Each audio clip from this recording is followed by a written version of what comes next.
Are we good to go? Good afternoon. This is the 2-minute warning. Please press 1 to ask a question.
Good afternoon, everyone, and thank you for joining today's update.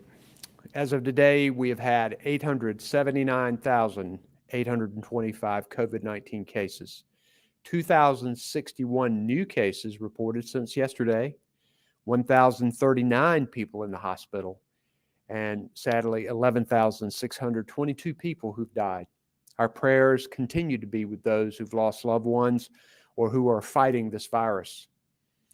As we discussed at Tuesday's briefing, North Carolina continues to focus on getting vaccines into arms as quickly and as fairly as possible. And I'm so grateful for our providers out there who continue to meet that challenge. With the addition of a third safe and effective one-shot vaccine and a steady increase in both two-shot vaccines, we were able to open all of Group 3 for vaccinations on March the 3rd. And that meant that all of our frontline essential workers could be in line to get shots. This week, Department of Health and Human Services officials have continued to survey providers about how they're handling the demand from Group 1 and 3 and whether they have the capacity to move forward. Today, based on their feedback and the expected vaccine supply over the next several days, we're announcing that some members of Group 4 will be able to be eligible to receive their vaccine beginning March the 17th, a week earlier than we anticipated. Group 4 will be open to people with medical conditions that put them at higher risk for severe COVID-19 illness. Also eligible starting March 17th will be people living in some congregate settings that increase their risk of exposure. The additional members of Group 4 will be eligible for vaccines beginning April the 7th. As with previous statewide group eligibility changes, some providers in some parts of the state may not be ready to move into Group 4 on March the 17th. And we want them to make sure that they're still meeting the demand in Groups 1 through 3. This move to Group 4 is good news, and it's possible because of the tireless work of our state health officials, vaccine providers, federal partners, our North Carolina National Guard and Emergency Management, and so many others. And I want you to know that your work is making all the difference. Yesterday, I toured the FEMA-supported site in Greensboro, and it's really going well. I talked to a lot of people who had just gotten their shots. More than 3,300 shots were given on the first day there. And I know that there are many other efforts across the state getting vaccines to people as quickly and as fairly as possible. So far, about 11% of North Carolinians are fully vaccinated, and about 18% have had their first shots. 66% of the people 65 and older, our most vulnerable group, have had at least one shot. That's progress, but we still have work to do. And I'm pleased that our COVID-19 numbers also remain stable, and that's due in part to people continuing to wear their mask and use good judgment. We got to keep it up. Until there is enough vaccine, Wearing our masks is as important as ever. If we keep looking out for ourselves and each other, we'll beat this pandemic and emerge even stronger than before. Now I'll ask Dr. Mandy Cohen, our Secretary of the Department of Health and Human Services, to give us an update. Dr. Cohen.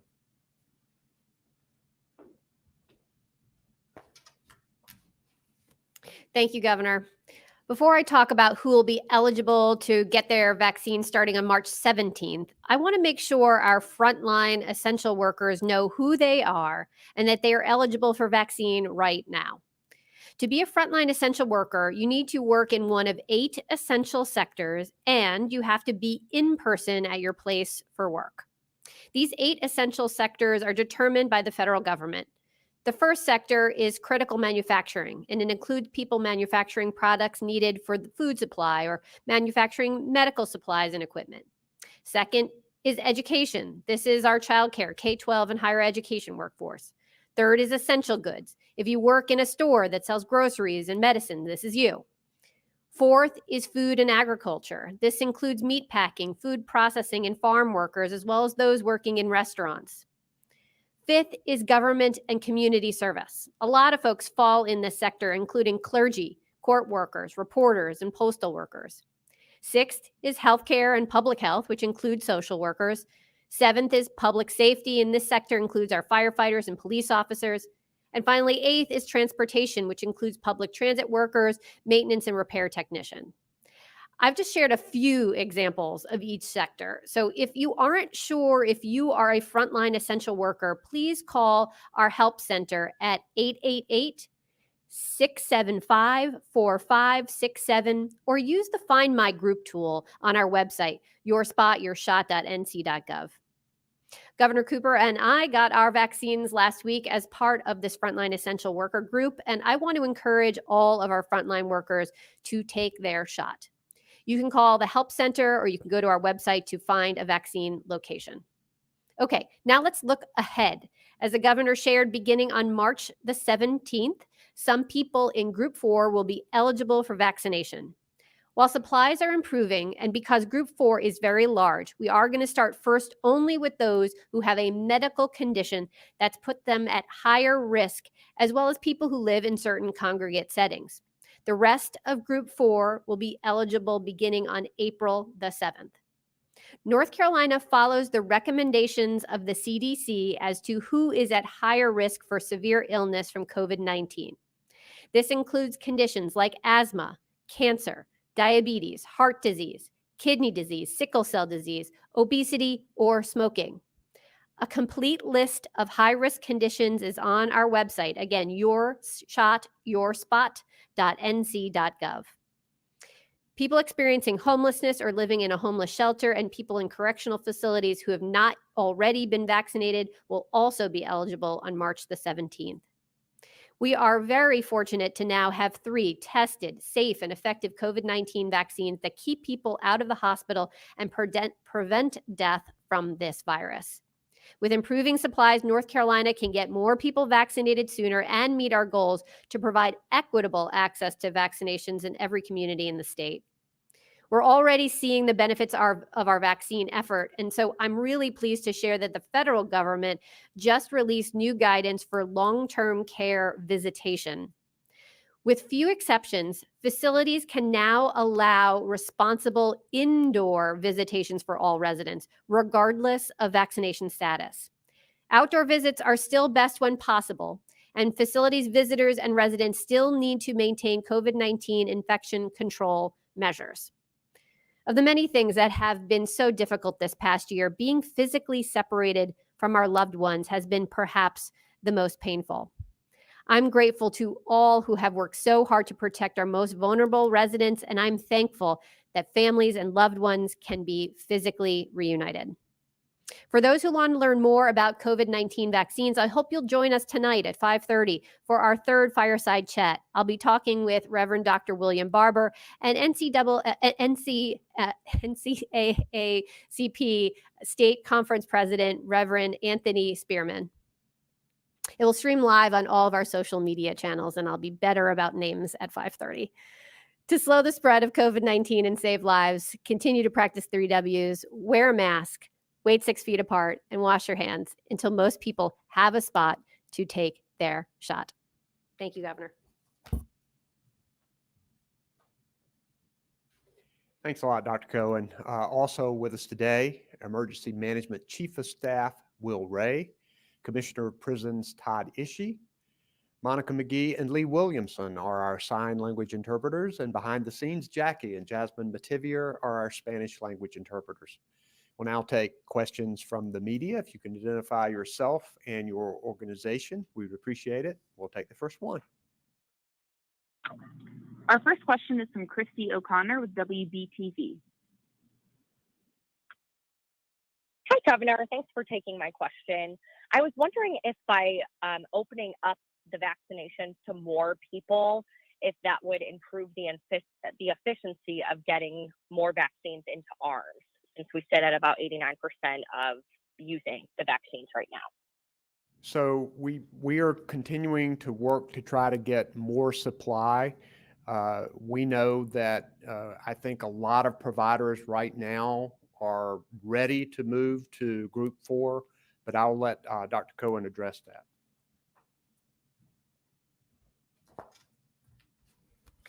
Thanks for the question. As you know, and you can follow with us on our dashboard, what we are able to show is that week over week, we are getting vaccine out very quickly. Remember, our vaccine week starts on a Wednesday. So as we're here on a Thursday, it's just the beginning of our vaccine week, meaning vaccines arrived yesterday. And now over the course of the next number of days, we're going to be working to get that vaccine out. We are still vaccinating groups 1, 2, and 3. That means folks who are 65 and up, our frontline essential workers, healthcare workers, and those in long-term care. So that is still our focus of vaccinations. And you will see that percentage go up as we've now gotten in that new supply. We'll get that out over the next number of days. I think the only exception I'd say to that is the newer Johnson & Johnson vaccine came off schedule from the rest of our vaccinations. And actually, we knew we were getting one tranche of J&J vaccine and then not additional vaccine going forward for a few weeks. So we did give our vaccine providers additional time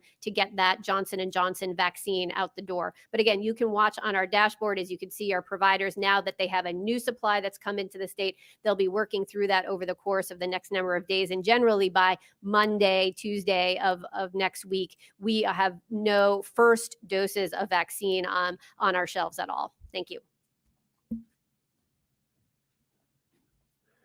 Next question, please. Our next question is from Cullen Browder with WRAL. Good afternoon, Governor. Thanks for taking my question. There are a lot of statistics when it comes to the vaccines. According to the CDC, we have the 8th highest total number of doses administered, but then when you break it down per capita, we're in the lower third in regards to doses delivered, and actually 43rd when it comes to doses administered per capita. What is your response to those kinds of per capita numbers, and what can we do to improve that? And is this a matter of logistics, or is it also some reluctance on the part of the public? Thanks. My demand to providers is to get vaccine off of the shelf and into arms before the next shipment gets there. And we're working to make sure that those arms look like the people of North Carolina. We are 8th in the country and are like 9th or 10th in population, 8th in the country in number of vaccines given.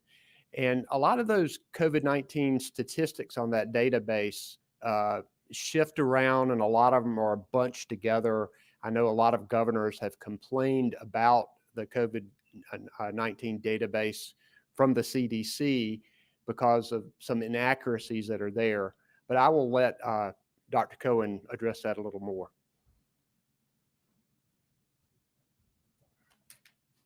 Thanks, Governor. And thanks, Colin, for the question. What's important to know about the CDC numbers as well, as opposed to what you're seeing on our dashboard, we get a certain amount of vaccine that's allocated to the state, but we know that vaccine is coming to our state through other channels. We know that vaccine is coming through the retail pharmacy program to Walgreens and CVS. We know it's going to our federally qualified health centers. It's also going to the Department of Defense and Veterans Affairs. So there are other channels in which vaccine is coming to us. We are trying to actually get more visibility from the CDC to understand exactly what is going in to make their numbers up. Because when we look at our numbers that our vaccine providers are getting out, they're getting out those vaccines very quickly. And so we are trying to, just like you, understand why the CDC numbers and our understanding of getting vaccine out doesn't always line up. And we believe it is because some of these other channels in which vaccine is getting distributed, but not always, that is not within our visibility, nor is it in our ability to get those out any quicker because of the other ways in which the vaccine gets allocated. What I can say is you can follow along on our dashboard. As I was saying before, you can see that when our shipment comes in, you will see that on our dashboard, and then you'll see over the next course of just a few days, we get those vaccines out very quickly. And in fact, we know more supply is coming. So we are building capacity, waiting in the wings so that we are able to continue to get out vaccine very quickly. So we know, as the governor said, he's very clear with us about what our charge is to get vaccines out fast and fair. Thank you. Next question, please. Follow-up, Colin Browder, WRAL. For those people who would qualify because of their medical conditions under Group 4, as they prepare, do they need some sort of proof? Doctors note anything to supply when they're making their appointments? We're going to rely on people's good judgment and their knowledge of their own medical conditions to tell what their condition is. But no, there's no written proof that's required of this. Dr. Cohen, do you want to address? She said that's correct. Next question, please. Our next question is from Brian Anderson with the Associated Press. Hi, Governor. Hi, Dr. Cohen. Brian Anderson here with the AP with two questions for you. We're hearing that some pharmacies might be holding back on scheduling second dose appointments or scheduling them further back than the recommended 3 or 4 weeks, depending if it's a Pfizer or Moderna. I just wanted to hear what your advice to them would be, whether you want them to stick to that 21, 28-day timeline. And I can ask my follow-up after that. Hi, Brian. Thanks for the question. And we continue to get the guidance from the federal government, from the CDC, to say, yes, we need to be sticking with the 21 or 28-day time frame if you're getting the Pfizer or the Moderna. So that is the advice we continue to say. Now, folks in the pharmacy space may have different ways of booking out appointments.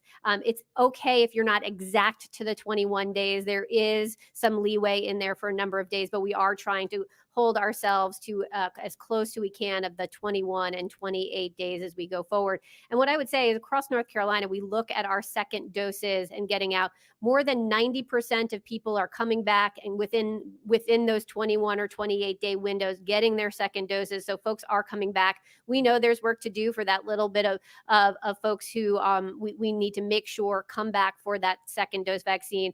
Providers are handling it differently. Some are scheduling that second dose appointment right when you schedule your first. Some are scheduling it when you get your first vaccine. So we know they're handling it in different ways, but we're seeing very good results of people coming back for their second dose. Excuse me. Thank you.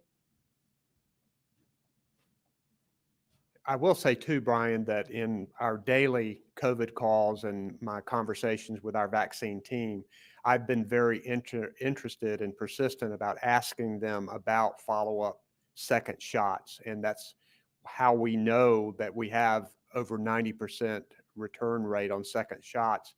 And I've also instructed them to get providers, and we have people here who have tried to reach out to people who haven't shown up. And a lot of them have said that they got their shot somewhere else. So we think probably that number is higher than 90%, but we're going to continue to push our providers to seek out people to make sure they get that second shot.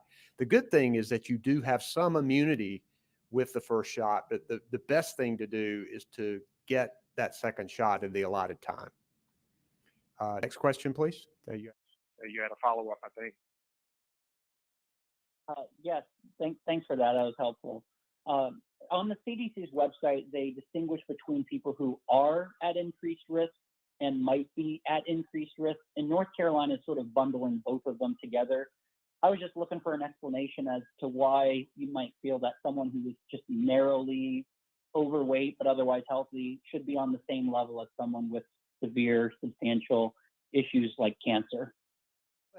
Dr. Cohen addressed this, but I know that we didn't want to get too precise in trying to narrowly define who could go and who could not, because that can slow you down. A question earlier about whether proof was required, a lot of that was considered, but I think we found out early in the process that the less cumbersome we make this process, that we get you in and get you your shot and get you out, the better off we are. But I'll let Dr. Cohen address that specifically as well. Thanks, Brian. We are using the CDC guidance that looks at what are those conditions that put you at higher risk for disease. There are some in that group. They're not all equal, but we wanted to make sure that all of those who had some increased risk because of their underlying medical condition were able to get vaccinated in this next group. And I think that's what you will see. We know this is a large group, and we are appreciative that it's going to take us some time to get through this group, and we're going to be working with our vaccine providers, but we're also seeing that increase in supply coming. And so we're grateful that with the increased supply and the work of our vaccine providers, that we'll be able to vaccinate all of those with some increased risk because of their underlying medical conditions. Thank you.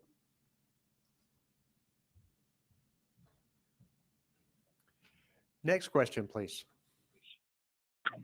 Our next question is from Robin Kennedy with Fox 46. Hi, good afternoon, Governor and Dr. Cohen. This is Robin with Fox 46. Wanted to see if you guys can clarify the group that goes first on the March 17th is, of course, the high-risk medical and then the congregate living who haven't been vaccinated yet. But then who are the others left in group 4?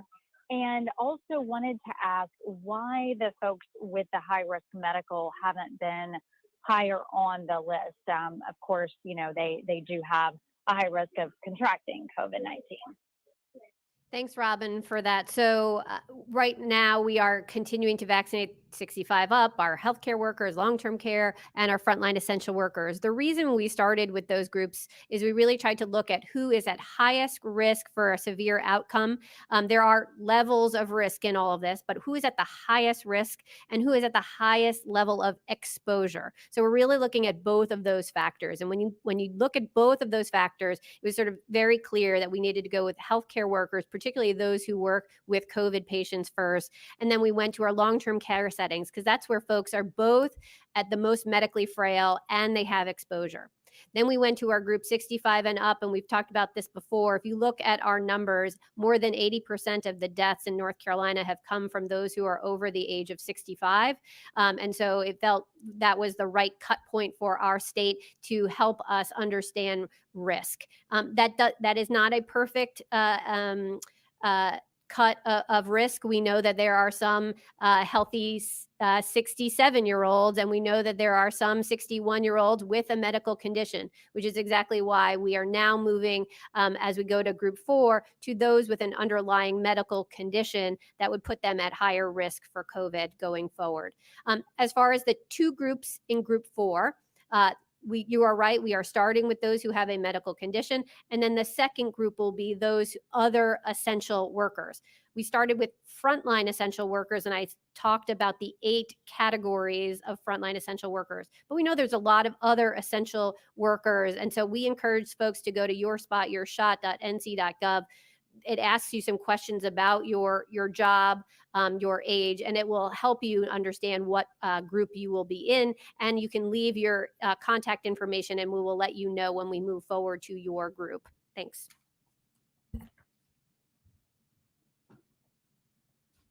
Next question. Our next question is from Dawn Vaughn with the News and Observer. Hi there, Dawn Vaughn with the NNO. So we know you should take whatever vaccine is available first, but when people sign up, sometimes you can choose which kind. So can you tell us why each of you took the particular vaccine and what people should know about it, especially if there's not a 100% rate of return? Well, first, I think it's important for everybody to know that all three of these vaccines protect equally against serious illness and death, which is the most important thing when we're talking about COVID-19. A lot of people like just having one shot and being one and done instead of having to go through two shots. I had Pfizer because I wanted to start on the first day of essential workers to show other essential workers on the front line that I was with them and encouraging them to go and get their shot. And I ran down to Wake Med, and Pfizer was all they had, so that's what I took. Dr. Cohen took Johnson & Johnson, but I'll let her talk about that question as well.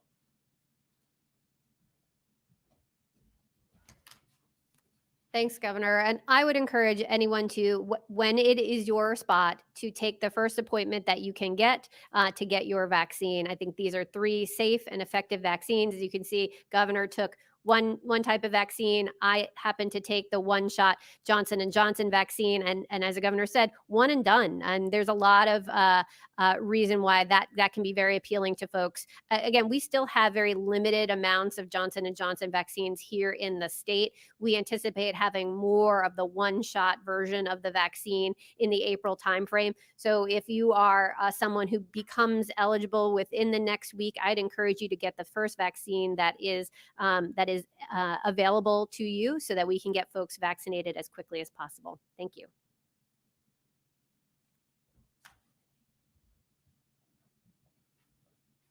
Next question, please. We have a follow-up, Dawn Vaughn, News and Observer. Hi, you had mentioned the timeline change because of increased vaccine supply. Is there any factor on people who aren't taking it? I know you've done some, outreach with equity. Is there more with the Latino community? Are there other demographics, age, political persuasion of people who aren't taking a vaccine when they're eligible? And what's the plan to try to get them to? Yes, increased vaccine supply is one reason that we're opening it up. Second is that we've heard from some providers who really want to go ahead and start opening this up.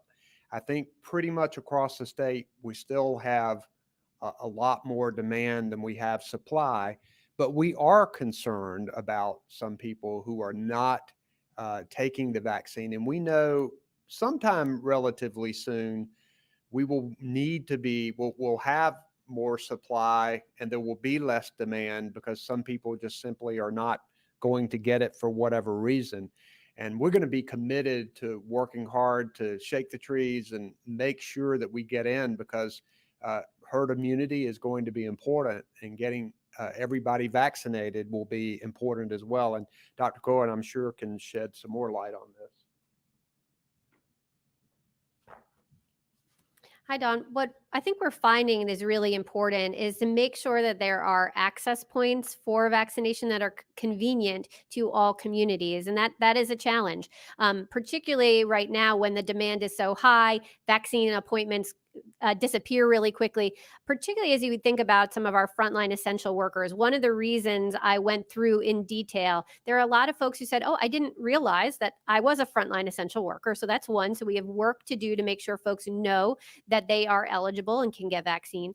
But also these are our workers. They have locked in schedules. It's not quite as easy necessarily for them to find an appointment. So we really have to do our work to make sure we're getting access points. It's why I'm really excited about the FEMA site in Greensboro. I think it is both positioned in a community that is often underserved, but the fact that it is in a mall has actually been quite a useful tool to us because there are so many frontline essential workers, whether they're working in restaurants, whether they're working in transportation, or there are first responders. It's been an ability for them to show up at that site, and that's just one of many, many across the state. So we're doing work, particularly with those businesses who run frontline essential businesses, to say, how can we make vaccines more convenient and more accessible for your workers?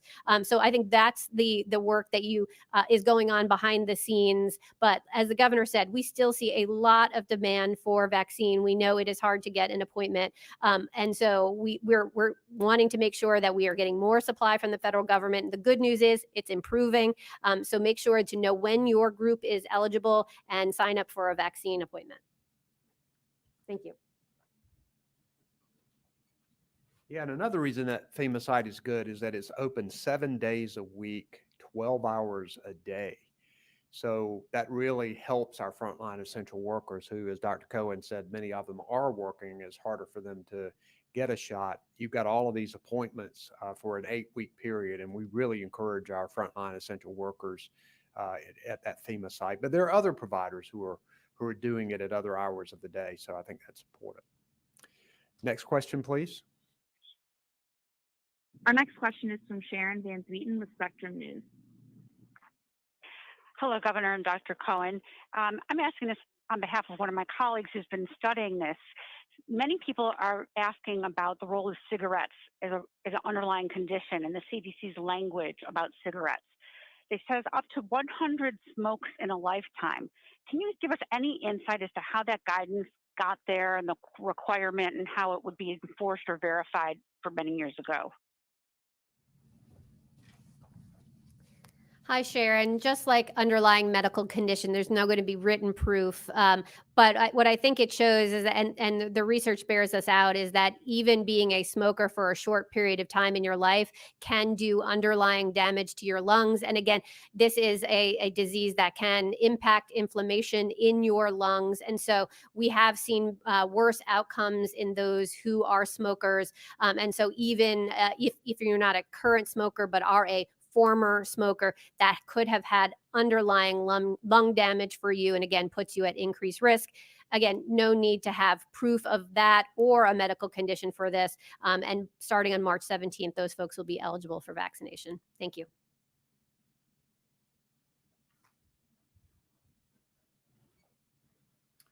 Next question.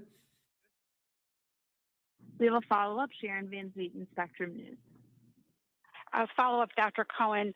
With so many more people getting vaccines now, and the group is a much bigger group, is there more dissemination of information with respect to whether people should or should not take ibuprofen or acetaminophen before or after a test because there's been evidence or at least anecdotes that it makes the vaccine less effective?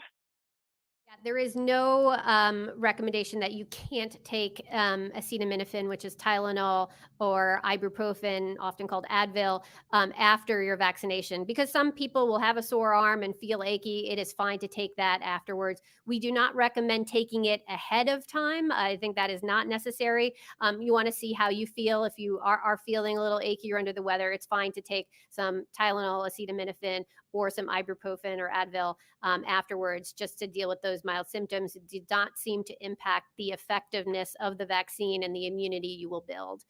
It's actually by the fact that you are feeling achy or you're having that sore arm, that means your body's training itself to be ready for if it exceeds the COVID in the future, that'll be ready to fight it off. Thanks.